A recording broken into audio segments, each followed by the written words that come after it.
এখানে এই যে একটা ছবি দেখা যাচ্ছে, এটা কিন্তু সাগরের এই যে পানির আর কি ছবি। এটা কোথাকার ছবি? এটা হলো ওই ভূমধ্যসাগর এবং আটলান্টিক মহাসাগর যেখানে মিশে গেছে না, তো ওই মেশার জায়গায় কিন্তু এই এরকম অবস্থা, অর্থাৎ সাগরের মধ্যে কিন্তু দুই ধরনের পানি পাশাপাশি।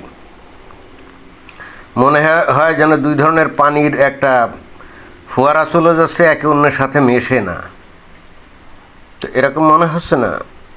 এবং ইন্টারেস্টিং ব্যাপার কি জানেন, এইটা কিন্তু ইয়েতে আছে, এই যে ইসলামের যে কিতাব আল কোরআন, আল্লাহর তরফ থেকে পাওয়া, হজরত মোহাম্মদ সাল্লাল্লাহু আলাইহি ওয়াসাল্লাম পাইছিলেন।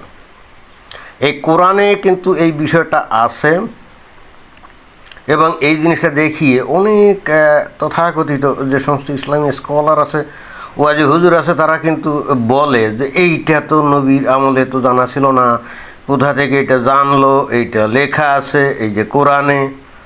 কিন্তু এইটা হলো যে ভূমধ্যসাগরে।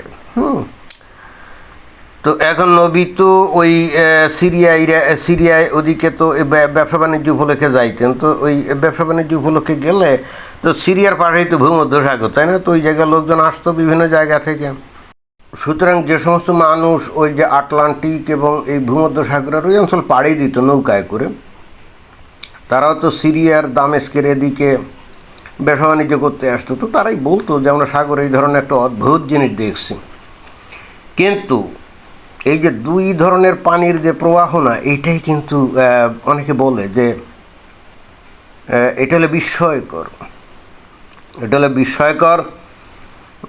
কিন্তু ইন্টারেস্টিং ব্যাপার হলো কি দেখেন, আমরা যদি সেই আয়াতটা পড়ি, অর্থাৎ ওই কোরআনে এ সম্পর্কিত যে আয়াতটা আছে আমরা সেটা পড়ি। যেমন কোরআনের এই যে সূরা আল ফুরকান বলে একটা সূরা আছে, তো তার 53 নম্বর মানে 53 নম্বর যে আয়াত, সেই আয়াতে কি বলছে? তিনি সমুদ্রকে দুই ধারায় প্রবাহিত করেছেন, একটি সুপেয় সুস্বাদু আরেকটি লবণাক্ত কটু, উভয়ের মাঝে টেনে দিয়েছেন এক আবরণ, এক অনতিক্রম্য বিভক্তি প্রাচীর। এবং দেখেন যে এই জায়গায় যে বর্ণনাটা, সেটা কিন্তু ওই যে সাগরের ছবির সাথে একেবারে প্রায় হুবহু মিলে যায়। এই যে সেই ছবিটা আমরা আবার যদি দেখি, তাহলে আমরা দেখব যে এই যে কোরআনের যে বাণী, এটা কিন্তু একেবারে দৃশ্যত বাহ্যত কিন্তু একেবারে হুবহু মিলে যায়, তাই না? এখানে যে ওই সাদা যে পানি, ওটা তো আসলে ঘোলা, এই ঘোলা পানিটা হলো যে ভূমধ্যসাগরের পানি। ভূমধ্যসাগর তো বেশি বড় না, অর্থাৎ ভূমধ্যসাগর বেশি বড় না এবং খুব বেশি গভীরও না, এবং ওইখানে প্রচুর জাহাজ টাহাজ চলে, তো অর্থাৎ ওই জায়গার পানি ঘোলা খানিকটা। কিন্তু এই যে নীল যে পানি, এটা হলো আটলান্টিক মহাসাগরের পানি। তো আটলান্টিক মহাসাগরটা তো বিশাল, অনেক গভীর, এ হেতু তার পানি কিন্তু এই যে নীল। তো এখন এই ভূমধ্যসাগরের পানি যেখানে বের হয়ে এসে আটলান্টিকের পানির সাথে মেশে, ওই জায়গায় কিন্তু এই যে দুই ভাগে ভাগ হয়ে গেল, যেটা নাকি কোরআনে বলা হচ্ছে। অর্থাৎ এইটুক দেখার পর কোরআন কিভাবে জানলো? নবী তো কোনো দিন ওই জায়গায় যায় নাই, তাহলে উনি কীভাবে জানলেন? এটা কিন্তু একটু বিস্ময়কর ব্যাপার হতে পারে, একটা মিরাকুলাস ব্যাপার হতে পারে। এবং এই হেতু বলা যেতে পারে যে হ্যাঁ, কোরআন তো আল্লাহর বাণী না হয়ে যায় না, কারণ নবী নিজে যেহেতু এই অঞ্চলে কোনো দিন যান নাই, নৌকায় চড়ছেন বলেও মনে হয় না। আমরা হাদিসে বা সিরাত তাফসিরে কোথাও আমরা দেখি নাই যে নবী কোনো দিন এই কোনো নৌকায় টৌকা চড়ছেন, উটের পিঠে চড়ছেন এই পর্যন্ত, কিন্তু নৌকায় চড়ছেন এটা তো আমরা দেখিনি। তাহলে এই ধরনের একজন ব্যক্তি, মরুচারী একজন ব্যক্তি, যিনি নাকি উটের পিঠে চলাচল করতেন, তার পক্ষে তো জানা সম্ভব না যে ওই আটলান্টিক মহাসাগরের পানি আর ভূমধ্যসাগরের পানি যেখানে সুস্পষ্টভাবে দুই ধারায় প্রবাহিত পাশাপাশি এবং সীমারেখা আছে, কোরআনে যেটা পরিষ্কার বলা আছে, তাই না? অতএব এটাকে তখন কি অলৌকিক বলে মেনে নিতে আর কি কোনো অসুবিধা আছে? এটা জানলেন কেমন? যদিও আমি একটু আগে বলছি, এটা জানা আসলে খুব কঠিন কিছু ছিল না, কারণ উনি তো সিরিয়াতে ব্যবসা উপলক্ষে যাইতেন, আর ওই সিরিয়াতে ওই অঞ্চল দিয়ে নৌকোয় আসা লোকজন আসতো, তো তারা আসার পথে তাদের যে অভিজ্ঞতা বা সাগরে তারা যে দেখতো, সমুদ্রে দেখতো, এগুলো তো বলতো, তাই না? কিন্তু তারপরও সেই জিনিসটা আল্লাহ যখন কোরআনে নবীকে দিয়ে বলাচ্ছে, অর্থাৎ কোরআনে যখন এটা উল্লেখিত হচ্ছে, তখন ইন্টারেস্টিং একটা ব্যাপার ঘটে যাচ্ছে, এবং এটা কেন ঘটলো সেটা আমি ঠিক এখনও বুঝি নাই। এবং সেই ঘটনাটা বস্তুত এই আয়াতের ব্যাপারে ওই যে ওয়াজি হুজুর অথবা ইসলামিক স্কলাররা যে বলে যে এটা তো অলৌকিক একটা ব্যাপার, কিন্তু এখানে এই আয়াতের মধ্যে এমন একটা বিষয় লেখা আছে যেটাকে পড়লে কিন্তু এই অলৌকিকত্বের দাবিটা অনেকটাই ম্লান হয়ে যায়। কীরকম, আমরা যদি একটু পড়ি আবার ভালো করে তাহলেই বোঝা যাবে। এখানে বলছে যে তিনি সমুদ্রকে দুই ধারায় প্রবাহিত করেছেন, অর্থাৎ কি আল্লাহ, একটি সুপেয় সুস্বাদু আর একটি লবণাক্ত কটু, উভয়ের মাঝে টেনে দিয়েছেন এক আবরণ। আমরা তো আবরণ দেখলাম উভয়ের মাঝে আছে, তাই না?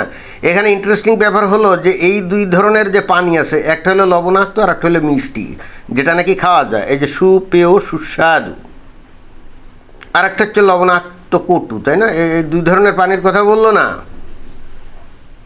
এখানে আসলে সমস্যাটা, অর্থাৎ ওখানে ওই যে ভূমধ্যসাগরের পানি, ওই যে ঘোলা পানি, তা দেখতে আলাদা মনে হচ্ছে, আর পরিষ্কার যে পানি আটলান্টিকের পানি যেটা আলাদা মনে হচ্ছে, মাঝখানে একটা সীমারেখা যেটা দেখা যাচ্ছে চোখে, বাট দুই ধরনের পানি তো দেখা যাচ্ছে, এটা তো এটা তো সত্য, তাই না? কিন্তু আসলে এর কোনো পানি তো আসলে সুস্বাদু না, সবই তো নোনা, মানে অত্যন্ত নোনা, কটা, তাই না, কটু, এগুলো খাওয়াও যায় না, প্রশ্নই ওঠে না, এগুলো কোনোভাবেই খাওয়া যায় না, এবং এগুলোর প্রশ্নই ওঠে না। এবং এই ভূমধ্যসাগরের এই নোনা পানিকে ডিস্যালাইনেশন করে ইসরায়েল কিন্তু ওই যে সুস্বাদু সুপেয় পানিতে রূপান্তরিত করে, এবং সেই পানি বস্তুত ইসরায়েলের ওরা ব্যবহার করে, এবং ওই পানি দিয়েই বস্তুত তারা ওই যে ওখানে যে মরুভূমি আছে ইসরায়েলের যে মরুভূমি, ওই মরুভূমির মধ্যে তারা এগ্রিকালচার ফার্মিং করছে।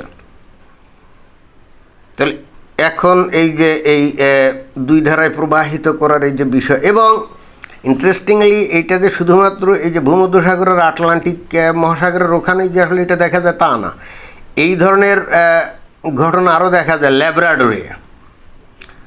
ল্যাব্রাডোর হলো কোথায়, ক্যানাডার ওই অঞ্চলে, আর দেখা যায় কোথায়, আলাস্কা আমেরিকা, ওই ক্যানাডার আরও উত্তরে আলাস্কার ওখানে এক জায়গায় দেখা যায়, আর এদিকে দেখা যায় ল্যাব্রাডোর, আলাস্কার পূবে ল্যাব্রাডোর, সেটা ওই ক্যানাডার মধ্যে। এই তিন জায়গায় কিন্তু এই ধরনের দেখা যায়, পানি দেখা যায়, এবং সব জায়গাতেই কিন্তু ঘটনা তাই প্রচণ্ড লবণাক্ত। সাগর মহাসাগরের পানি তো আর মিষ্টি হওয়ার কথা না, তাই না? তো এই বিষয়টা এই কোরআনের মধ্যে আছে, সাগরের পানিকে এখানে বলা হচ্ছে মিষ্টি এবং সুপেয়। আমি ঠিক জানি না দুনিয়ার কোন সাগরে এইরকম দুই ধরনের পানির ধারা দুই রকম আছে, এবং এক ধারা মিষ্টি আর এক ধারা লবণাক্ত, এই ধরনের কোনো জায়গায় এই গোটা পৃথিবীতে আসে নাকি? যদি থেকেও থাকে, এখনও কিন্তু এটা আবিষ্কৃত হয় নাই, এটা কিন্তু বলা যায় নাকি? তো এটাই ছিল বস্তুত আমার বক্তব্য। ধন্যবাদ।